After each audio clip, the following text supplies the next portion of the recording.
정기적 경건 생활의 능력. 이 말씀을 통해서 일찍 오신 분 어떤 분이 그런 얘기 하시네요. 맞는 얘기 같습니다. 사진 하나 보겠습니다. 밀레 만종의 사진입니다. 어느 한 부부가 들에서 일을 하다가 일을 멈추고 기도하는 하나의 장면입니다. 이 사진 뒤에는 여러분 잘 보이실지 모르겠는데요, 교회 탑이 있고 그리고 교회에서 들리는 종소리, 그 종소리에 의해서 종소리를 듣고 이 부부가 하던 일을 멈추고 기도하는 모습입니다. 밀레는 이 그림을 통해 다음 같은 이야기를 합니다. 멀리서 울리는 교회의 종소리가 들릴 때 들에서 일하는 부부가 잠시 일을 멈추고 오늘 하루를 주신 하나님 앞에 감사 기도를 드리는 내용, 그리고 일용할 양식을 주신 그 하나님 앞에 감사의 고백을 드리는 기도, 무엇보다도 지금 이 순간에도 일용할 양식 때문에 혹은 육체적 또 삶의 여러 가지 어려움 때문에 고난받고 있는 이들을 위한 기도, 여러분 가장 아름다운 부부의 모습인 것 같습니다. 종소리에 의해서 그 가운데 누군가를 위하여서 그리고 오늘 하루를 주신 하나님 앞에 감사하며 기도드리는 모습, 여러분 우리가 이 모습을 담는다면 우리에게는 놀라운 일들이 일어납니다. 여러분 생각해 보십시오. 하루를 지나면서 정기적으로 해가 노을을 지며 점점 햇빛을 잃어가고 있을 때 하루를 지내며 하나님 오늘 하루를 주신 것에 대해서 감사합니다. 매일 하나님 앞에 감사의 고백, 오늘 하루 우리에게 일용할 양식을 주신 것, 우리가 못 가진 것보다는 우리에게 주어주신 하나님의 은혜를 기억하며 그 은혜에 감사의 고백으로 들어지는 삶의 모습, 그 사람은 감사의 삶이 풍성하게 되어질 것입니다. 거기서 멈추는 것이 아니라 오늘 어떤 누군가가 육체적 아픔과 삶의 고통과 어려움 가운데 힘겨워하는 그 누군가를 위하여, 난 알지 못하지만 그러나 그 누군가를 위하여 하나님 그 영혼을 위로하여 주시고 그에게 일용할 양식과 영육 간의 강건의 회복함을 허락하여 주옵소서. 넉넉한 믿음을 가지고 그를 위해서 중보 기도하는 삶, 여러분 이러한 삶 가운데 하나님의 놀라운 은혜와 능력이 나타날 줄로 믿습니다. 우리나라 이 기독교 인구가 800만이라고 합니다. 통계적으로 1000만에 좀 떨어졌죠? 800만. 여러분 우리나라 800만 기독교 신자가 오늘 이 밀레 그림 만종의 부부처럼 하루를 그렇게 고백하며 정기적으로 하나님 앞에 경건의 모습으로 감사하며 기도하는 삶을 살아갈 때 대한민국 놀랍게 변화될 것입니다. 오늘 우리 가정에게 놀라운 변화가 일어날 것입니다. 오늘 말씀 다음같이 시작합니다. 사도행전 2장 1절의 말씀 함께 한 목소리 읽습니다. 제9시 기도 시간에 베드로와 요한이 성전에 올라갈세. 오늘 말씀 여러분이 너무나 잘 알고 있는 말씀이죠. 베드로와 요한이 성전 미문 앞에 있는 나면서부터 걷지 못하는 한 안전뱅이를 고치는 치유와 기적의 역사입니다. 하나님의 놀라운 은혜와 치유와 기적의 역사, 그것은 어디에서 시작이 됐느냐? 오늘 3장 1절에 제9시 기도 시간입니다. 기도 시간. 베드로와 요한이 기도하러 가는 그 가운데 하나님의 놀라운 치유의 기적의 역사가 그 가운데 일어나고, 그로 말미암아 주변에 있는 많은 사람들이 하나님의 놀라운 능력을 맛보게 하는 하나님의 은혜가 그 가운데 임했다라는 것입니다. 마치 밀레의 만종의 그들이 정기적으로 하나님 앞에 끊임없이 기도하며 그 가운데 하나님의 은혜를 누린 것처럼, 오늘 이 베드로와 요한이 그들의 경건의 시간을 통하여서 하나님의 놀라운 이적과 은혜를 맛보한 것처럼, 특별히 사도행전 2장에 보면 베드로가 성령 임재 가운데 유대 민족에게 설교하는 선포의 말씀이 나옵니다. 그 말씀에 보면 시편 16편 말씀을 통하여서 예수님의 부활하심을 그가 그 말씀을 통해 예표하의 말씀을 통해 깨닫게 되고요, 요엘의 말씀을 통하여서 성령이 임재하는 것을 구약의 말씀을 통해 이스라엘 백성에게 설교합니다. 여러분 구약의 말씀을, 그 말씀을 신약의 예표에 예수 그리스도의 부활하심과 그리고 성령의 임재의 사건을 해석해 난다라는 것, 이것은 베드로가 그만큼 성경에 능통한 사람이라는 것이죠. 그만큼 성경을 가까이 한 사람입니다. 말씀을 가까이 하고 기도하기에 게으르지 않았던 베드로. 특별히 여기서 제9시 시간은 지금으로 말하면 오후 3시입니다. 유대 민족에게는 하루에 3번의 기도 시간이 있습니다. 제일 마지막 시간이 오후 3시. 베드로와 요한이 그 가운데 기도의 시간을 엄수하며 하나님 앞에 말씀과 기도로 나갔을 때 하나님께서 보여주신 놀라운 능력, 오늘 저와 여러분이 우리 삶 가운데 이러한 경건 생활의 능력이 있기를 원합니다. 하나님을 사랑하고 주님의 말씀을 묵상하며 기도하는 가운데 우리 가운데 나타나는 경건의 능력, 그 능력은 어떠한 것들이 있을까요? 첫 번째, 우리가 정기적으로 하나님 앞에 말씀과 기도로 세움받으며 경건의 모습으로 나갈 때 하나님께서 우리에게 주시는 선물, 우리가 미처 보지 못했던 것들을 보게 됩니다. 예전에 미처 알지 못했던 것들을 우리가 깨달아지게 됩니다. 이것이 바로 말씀과 기도를 통해 하나님께서 우리에게 주신 은혜입니다.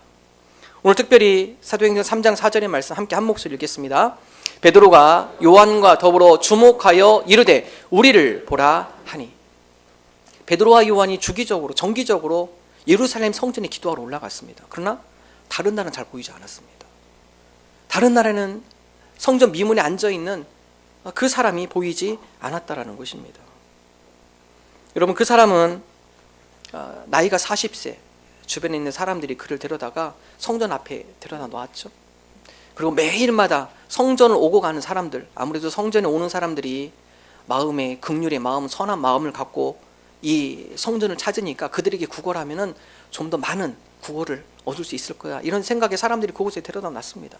베드로, 요한도 다른 날과 같이 하루에 몇 번씩 그 성전을 오고 갔다라는 건 사실입니다. 그러나 어느 때 잘 보이지 않았던 일들이 오늘 말씀에 보면 주목하여 보게 되어집니다.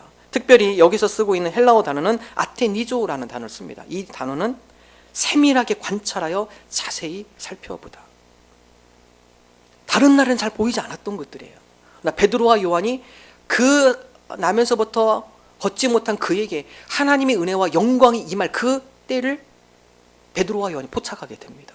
여러분, 이것을 우리는 성경을 카이로스라고 하죠. 카이로스, 하나님의 은혜의 때. 하나님께서 그 가운데 영광을 받으시고 하나님께서 그 가운데 은혜를 주시는 그때, 여러분, 이것이 보통 잘 보이지 않아요. 우리 삶에 대한 하나님의 은혜에 대한 이해, 하나님께서 우리의 삶을 주관하시고 인도하신다는 하나님의 섭리 잘 보이지 않습니다. 언제 보이시나요? 우리가 하나님의 말씀과 기도 가운데 하나님의 은혜를 누릴 때 비로소 보이기 시작합니다. 하나님께서 나를 이렇게 사랑하셨구나. 나의 인생의 삶의 스토리 가운데 하나님께서 인도하시고 예비하신 하나님의 손길과 하나님의 흔적을 우리가 깨닫게 되어집니다. 여러분, 이게 은혜가 없으면 보이지가 않습니다. 하나님의 은혜일 때 이것은 언제 우리에게 보이느냐? 우리가 하나님의 말씀과 기도 가운데 경건의 능력으로 채워질 때, 그때 비로소 하나님의 은혜의 섭리, 손길이 우리 눈에 보여지게 되어진다는 것입니다. 말씀 가운데 나의 여러 가지 삶의 과거의 힘든 일들, 여러 가지 어려움과 고통의 과정들, 그것이 이해가 되기 시작해요. 그것이 나로 하여금 비참한 시간이 아니라 오히려 그것이 하나님의 은혜임을 깨닫게 됩니다. 이스라엘이 광야에 40년을 방황합니다. 이스라엘 백성들은 그때 하나님 앞에 불평하며 원망하며 직선으로 가면 16일이면 갈 수 있는 길을 40년 동안 광야를 하나님께서 왜 우리를 이렇게 이곳에 지나가게 하셨는지. 나 광야길을 40년이 이스라엘 백성에게 은혜였습니다. 은혜. 힘들고 고난의 길이었지만 그러나 그 과정을 통하여 애굽에 있는 온갖 우상의 모습들이 빠져나가기 시작하고 전지전능하신 하나님의 손길을 맛보게 되는 하나님의 은혜의 시간, 하나님께서 이스라엘 백성에게 더 큰 능력을 보여주신 시간임을 성경 우리에게 이야기하고 있습니다. 우리가 하나님의 말씀과 기도로 가운데 우리가 영적으로 무장이 되어질 때 경건 생활하는 가운데 예전에 보이지 않았던, 예전에는 미처 알지 못했던 하나님의 놀라운 은혜, 우리가 그것을 깨닫게 되어지는 것입니다. 그래서 크게 보여요. 크게. 어떤 사건이 크게 보입니다. 오늘도 이 말씀, 베드로가 요한이 주목하여 그 안전뱅이를 쳐다보더라. 다른 때는 잘 안 보였어요. 그러나 어느 순간 하나님께서 그 가운데 역사하신 그 순간에 그 사람이 크게 보이는 거죠. 사건이 크게 보이게 되어진다는 것입니다. 우리 목장을 하면서 몇몇 간증을 제가 들을 수 있었습니다. 여러분, 세종시 이쪽으로 이사 오는 거 쉽지 않습니다. 여러분들은 대단한 경쟁력을 두고 들어오신 겁니다. 이거 분양을 받으려고 해도 쉽게 받아지는 것이 아니죠. 우리 터키 목장에 우리 강 집사님 가죠. 원래 세종시에 이사 올 생각이 아직 이사 안 오셨죠? 생각이 없으셨습니다. 근데 저희 교회에 등록을 하게 되고 이곳에 예배드리면서 한 가지 바람이 있었어요. 좀 더 가까이 하나님 앞에 예배 시간을 좀 더 가까이 가서 드리고 새벽 예배도 드리고 싶고 또 수요 예배도 드리고 싶고 그러한 좀 시간을 가졌으면 좋겠다, 이런 마음을 가지고 생각은 있었는데 전혀 세종시 집을 사겠다 이런 생각 전혀 없으셨다고 그러시더라고요. 근데 어느 날 이메일을 보다 보니까 크게 보이는 거죠. 크게. 세종이라는 단어가 이메일을 열었는데 크게 딱 눈에 띄다갑니다. 세종. 보니까 우리 집사님 국방부에서 일을 하시기 때문에 세종시에 TO가 있대요. 분양하는 가운데 특별 분양이죠. 특별 분양이 있는데 물론 다른 여러 신도시에도 그런 분양이 있지만 다른 거는 다 그냥 지워버리는데 그날 안 지운 겁니다. 왜 그렇습니까? 크게 보인 거예요. 크게 세종이 크게. 열어보니까 거의 날짜가 마감일이 임박해서 메일을 확인하게 됐고 그리고 마지막 그날에 등록을 하게 됐습니다. 그 다음날 됐다고 연락 왔대요. 그 다음날 여기 분양되셨다고. 제가 이 얘기를 들으면서 소름 끼쳤습니다. 야, 하나님께서 한번 일하기 시작하면 그 가운데 놀랍게 이 가운데 역사해 나가시는구나.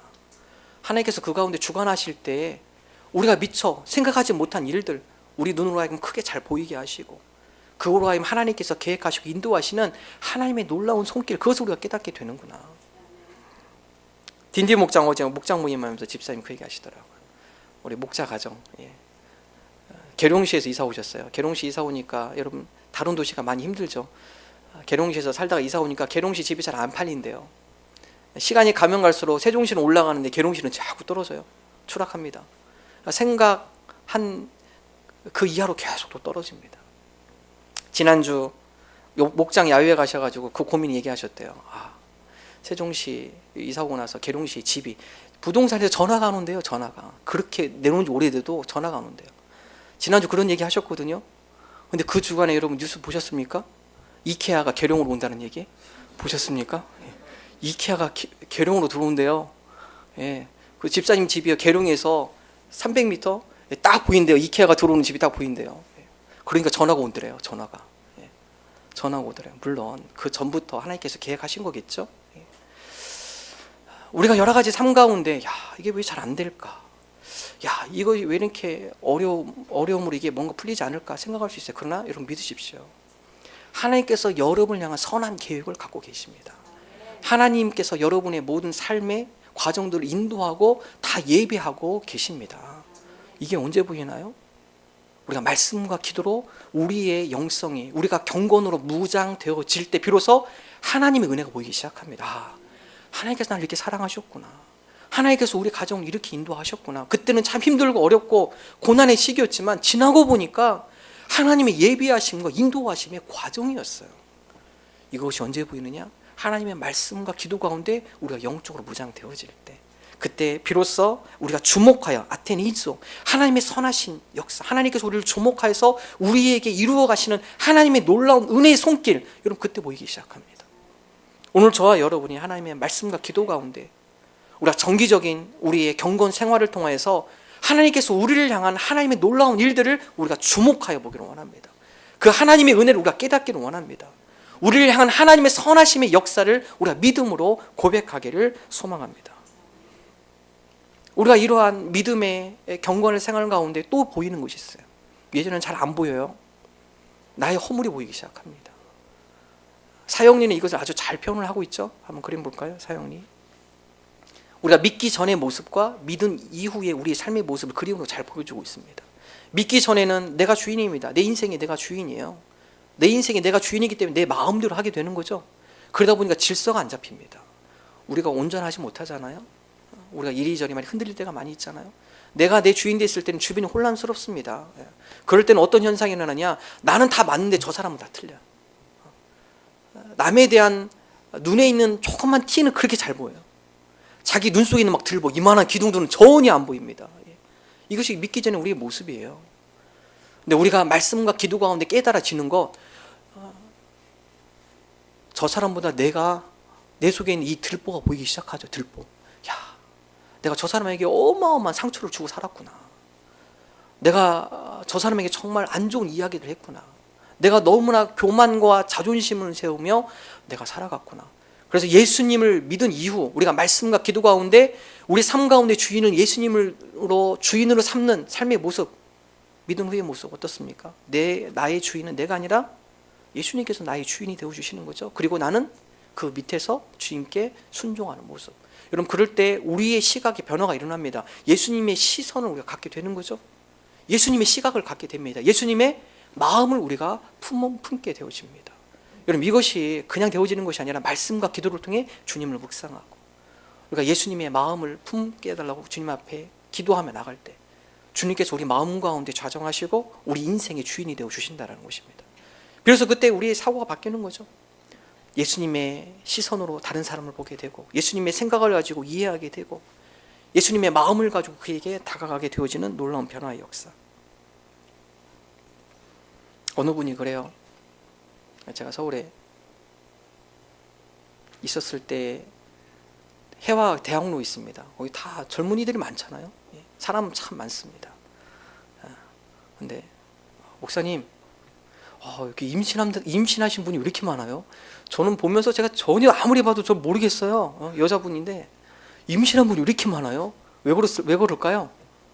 본인이 임신하셔가지고 지나가면 다 임신한 사람만 보여요. 저는 안 보입니다. 여러분 생각해 보세요. 그 대학로 해화에 주로 젊은 층들이 많이 다니지 않습니까? 저는 아무리 봐도 못 찾았는데 지나면서 그분이 임신한 지 너무 많대요. 왜 그렇죠? 본인이 임신했기 때문에 생명을 안고 있으니까 그게 보이는 거예요. 내가 무엇을 품고 있느냐에 따라 관심이 가게 돼 있습니다. 내가 예수님의 마음을 품어요? 예수님의 마음으로 바라보게 됩니다. 내가 예수님의 생각으로 차 있어요? 예수님의 그 생각으로 생각하게 돼 있죠. 이것이 은혜입니다. 하나님의 말씀과 기도 가운데 우리의 생각이 예수님의 생각으로 채우고, 우리의 마음을 예수님의 마음으로 채울 때 우리 가운데 나타나는 현상, 예수님의 모습이 나타나는 것이죠. 예수님의 관점이 나타나게 되고, 그것이 바로 하나님께서 우리를 향한 선하신 뜻, 계획하심, 하나님께서 우리를 주목하고 계시고 인도하시는 하나님의 예비하심, 그 은혜를 우리가 맛볼 수 있습니다. 오늘 저와 여러분이 말씀과 기도 가운데 우리가 영적으로 강건하기를 원합니다. 그 가운데 하나님께서 우리를 향하고 계획하시는 하나님의 놀라운 섭리, 하나님의 뜻, 하나님의 예배하심, 하나님의 은혜의 때 그것을 발견하며 그 은혜를 누리는 은혜의 삶 되게 하여 주옵소서. 이러한 믿음으로 고백하는 저와 여러분 되기를 주님의 이름으로 축원합니다. 두 번째, 우리가 정기적 경건 생활을 통해서 우리에게 주는 유익, 은혜, 본질의 회복입니다. 본질의 회복. 베드로가 요한이 그가 기도 시간에 기도하러 올라가면서 성전 미문 앞에 있는 안진뱅이를 향하여서 바라봅니다. 그런데 여러분, 그 사람이 그 자리에 앉아 있기까지는 많은 사람들의 도움의 손길이 있었죠. 2절의 말씀 우리 함께 한 목소리 읽겠습니다. 나면서 못 걷게 된 이를 구걸하기 위하여 날마다 미문이라는 성전문에 두는 자라. 오늘 나면서보다 못 걷게 된 이 안진뱅이가 여러분 거기까지 오게 된 것, 주변 여러 사람들이 노력이 있었습니다. 여러 사람들이 그 인생이 불우하고 불쌍하고 어떻게 하면 이 사람을 도울까? 성경 뒤에 보면 이 사람이 40살이라고 기록이 되어 있습니다. 수십 년 동안 많은 사람들의 도움으로 인해서 그 사람이 성전 미문까지 오게 됐고, 거기에서 구걸을 통해 그의 생명을 연장하며 살아가는 삶을 살죠. 그러나 여러분, 여러 사람의 도움이 있었지만 물론 중요합니다. 그러나 그들이 이 안진뱅이의 본질에 대해서 터치하지 못합니다. 생계적으로 좋은 도움은 줄 수 있어요. 좋은 도움은 됐습니다. 그러나 그들이 이 안진뱅이의 인생의 본질적인 문제에 대해서는 해결하지 못합니다. 그것을 누가 해결하죠? 6절의 말씀 우리 함께 한 목소리로 읽겠습니다. 베드로가 이르되 은과 금은 내게 없거니와 내게 있는 이것을 내게 주노니 나사렛 예수 그리스도의 이름으로 일어나 걸으라 하고. 본질의 문제는 누가 해결해 주나요? 베드로와 요한이 그한테 가서 그들을 변화시켰던 예수 그리스도 소개하는 거죠. 안진뱅이가 베드로와 요한을 주목해서 다 쳐다봅니다. 이 사람들이 나를 보라 하는데 뭐 큰 거 나오나 보다. 주목해서 보죠. 베드로가 다음같이 얘기합니다. 당신이 지금 요구하고 있는 은과 금은 내게 없습니다. 그러나 당신의 본질을 해결하는 능력, 선물을 내가 당신한테 줄 텐데 나사렛 예수 그리스도의 이름으로 일어나 걸어라. 우리 인생의 문제의 본질, 주변에 여러 도움의 손길이 필요하긴 필요합니다. 주변 사람들의 위로의 말, 격려의 말, 도움의 손길 필요하죠. 그러나 여러분, 그들이 우리 인생의 본질의 문제는 해결해 주지 못합니다. 우리가 믿음의 경건 생활을 통하여 말씀과 기도 가운데 우리가 깨닫게 되는 것, 우리 삶의 깊은 속, 어떤 누구도 터치할 수 없는 우리 인생의 본질의 문제, 여러분 그 문제를 주님께서 터치하는 것이죠. 말씀과 기도 가운데 주님께서 깊이 있는 우리의 마음속에 있는 상처, 아픔, 괴로움, 회복돼야 할 부분들, 우리가 그런 경건 생활을 통하여서 주님께서 우리를 치유하시고 회복시켜 주신다라는 것입니다. 그러므로 여러분, 우리가 정기적으로 하는 것이 중요합니다. 성경의 파노라마를 쓰신 테리 홀 목사님, 제가 이 얘기를 여러 번 합니다. 그 목사님께서 성경을 가르치시면서 강의도 하시고 목회도 하시고 상당히 분주하십니다. 그러다 보니까 이 목사님이 탈진이 되십니다. 탈진이 되셔서 어떤 세미나에 참석하게 됩니다. 세미나에 참석하면서 마지막 시간에 서원하는 사인을 합니다. 목회자로서 또 성경을 가르치는 지도자로서 우리가 해야 할 약속, 하루에 5분 이상 내가 말씀을 읽고 묵상하는 시간을 갖겠습니다. 하루에 5분 이상. 여러분 5분 하실 수 있잖아요. 여러분 주무시기 전에 아무리 바빠도 5분 시간 내실 수 있잖아요. 아무리 몸이 힘들고 고단스러워도 하루에 5분은 내실 수 있잖아요. 근데 여러분 그 하루에 5분이 그 사람의 인생을 바꿔줍니다. 중요한 것은 매일입니다. 매일. 정기적이며 규칙적인 경건 생활입니다. 하루에 5분 이상 말씀을 읽고 함께 그 말씀을 붙들고 묵상하며 하나님 앞에 기도하는 시간. 제가 연초에 말씀드렸죠. 운동에서 성공하시려면 뭐부터 하시라고요? 팔굽혀펴기 1회입니다. 1회. 30분 운동하겠다 그런 분 절대 운동 못합니다. 1회부터 시작해서 1회부터. 1회는 얼마든지 할 수 있잖아요. 아무리 피곤해도 주무시기 한 번 할 수 있잖아요. 그러다 보면은 어떤 날에는 30번 하기도 하고 기분 좋은 날에는 100번도 하기도 하고 말씀 묵상 경건 훈련도 마찬가지입니다. 하루에 5분 어느 순간에는 말씀이 너무 좋아서 송이꿀같이 달고 이 말씀이 은금보다 더 좋은 그런 말씀이 내게 다가올 때는 하루에도 몇십 장 읽죠. 그럼 우리가 늘 그렇지 못하잖아요. 때로는 힘들고 피곤하고 어렵고 오늘은 그냥 덮고 자고 싶다. 그럼에도 불구하고 말씀을 매일 피우는 훈련, 말씀을 읽는 훈련, 그리고 그 말씀을 가지고 짧게라도 기도하는 훈련. 여러분 그럴 때 말씀이 우리를 이끌어갑니다.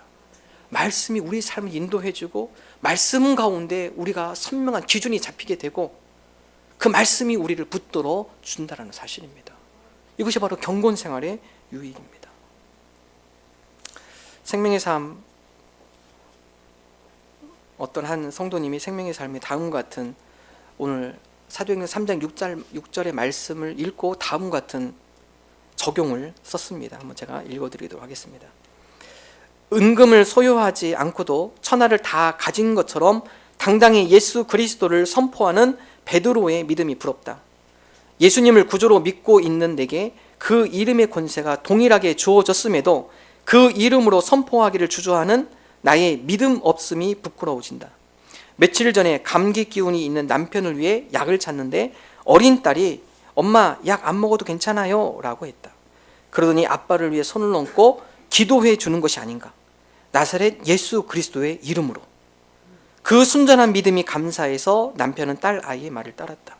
감기 바이러스는 며칠 더 버티다가 물러났고 우리는 감기 앞에서도 그 이름이 선포되기를 원하시는 예수님의 마음을 알게 되었다.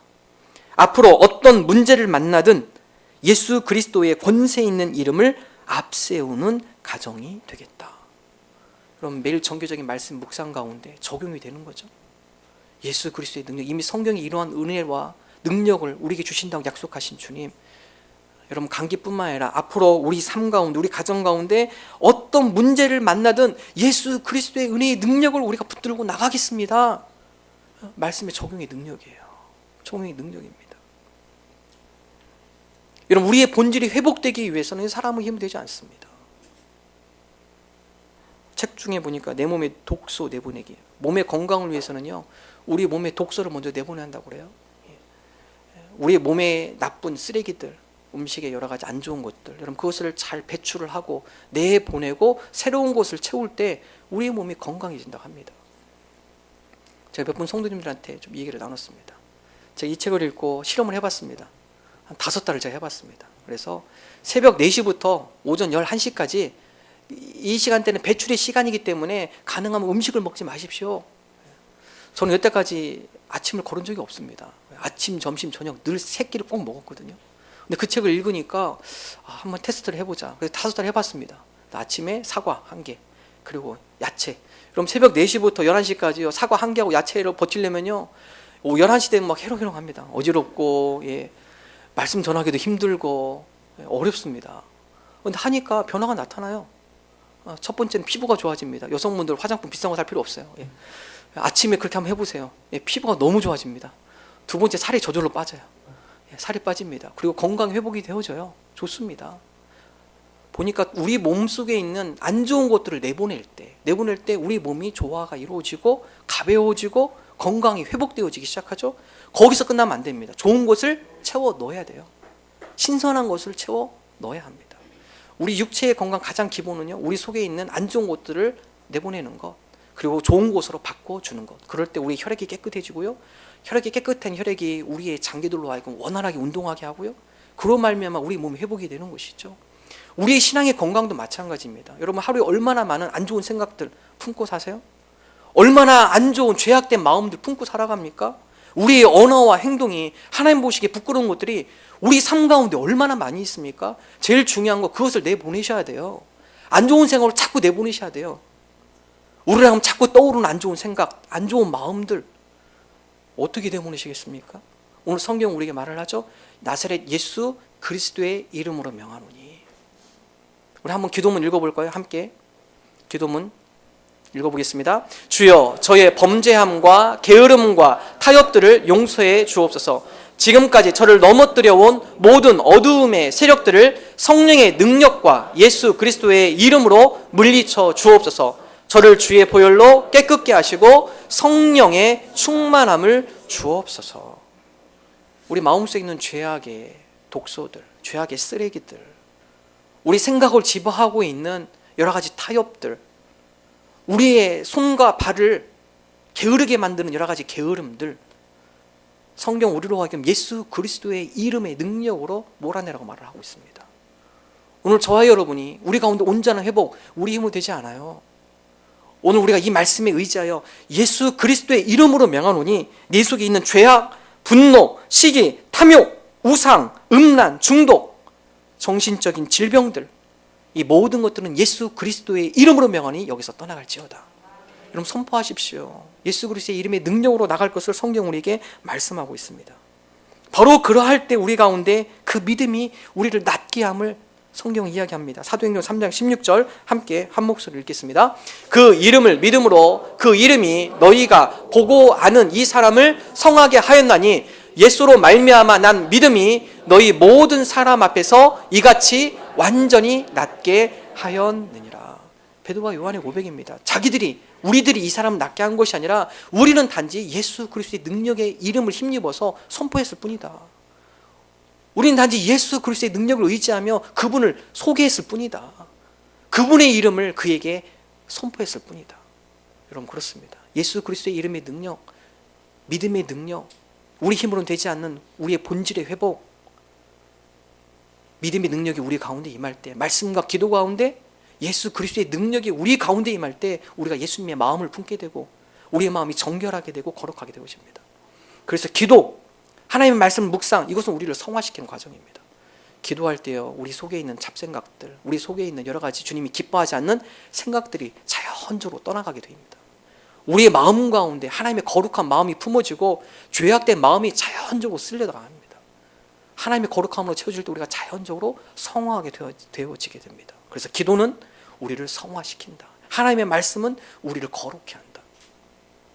우리가 하나님의 말씀과 기도 가운데 정기적으로 주님 앞에 경건으로 나아감으로 말미암아 우리 가운데 본질이 회복되어지는, 또 우리 속에 있는 여러 가지 상처와 아픔들, 그리고 주변 사람들이 그것을 치유하지 못합니다. 한계가 있습니다. 영적으로 크게 아픔과 상처 입은 거 사람이 치유할 수 없습니다. 우리의 영혼을 다스리시고 우리의 영혼을 강건케 하시는 주님께서 그 가운데 역사해 주실 때 회복이 되어지는 것이고 변화가 되어지는 것이고 새롭게 되어지는 것입니다. 오늘 저와 여러분이 이러한 영과 육의 강건함을 누리는 저와 여러분 되시기를 주님의 이름으로 축원합니다. 마지막 세 번째, 경건 생활을 통해 우리에게 주시는 은혜, 하나님께서는 바로 이러한 경건한 믿음의 사람들을 사용하기를 좋아하신다는 것입니다. 오늘 3장 우리 7절의 말씀 우리 함께 한 목소리로 읽겠습니다. 오른손을 잡아 일으키니 발과 발목이 곧 힘을 얻고. 3장 6절은 베드로가 선포하는 내용이죠. 선포하고 베드로가 끝나지 않습니다. 나사렛 예수 그리스도의 이름으로 일어나 걸어라 선포했죠. 끝납니까? 그렇지 않습니다. 베드로가 그 안전병의 오른손을 잡고 힘껏 일으켜 줍니다. 왜 그랬을까요?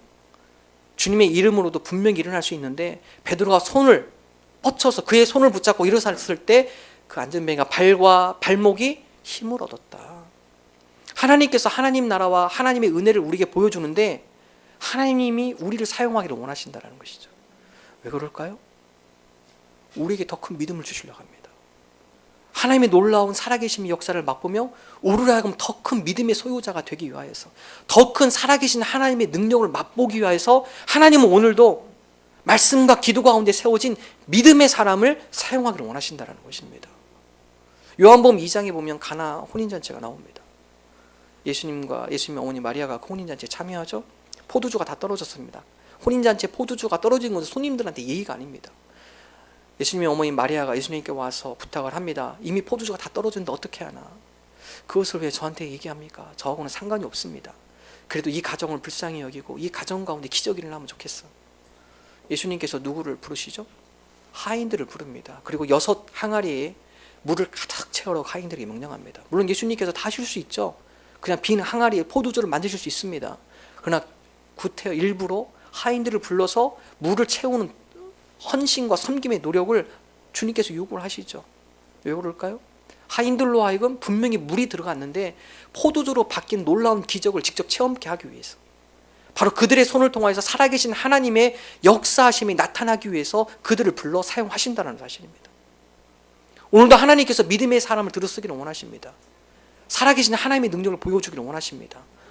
말씀과 기도 가운데 믿음으로 무장한 경건한 자들, 하나님의 은혜의 축복의 통로 쓰임받을 하나님의 백성들, 오늘도 그 사람을 들어 쓰셔서 하나님의 놀라운 은혜를 베풀기를 원하시고 하나님의 나라를 확장하기를 원하십니다.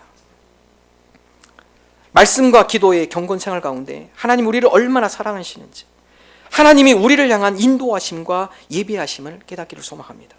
말씀과 기도의 생활을 통해 우리의 쓴뿌리가 치유되고 영과 육이 강건해지는 회복의 본질이 일어나기를 소망합니다. 말씀과 기도를 통해 하나님께서 우리를 하나님의 나라의 도구로 사용하시고 우리가 더욱더 큰 믿음의 사람으로 쓰임받는 저와 여러분 되시기를 주님의 이름으로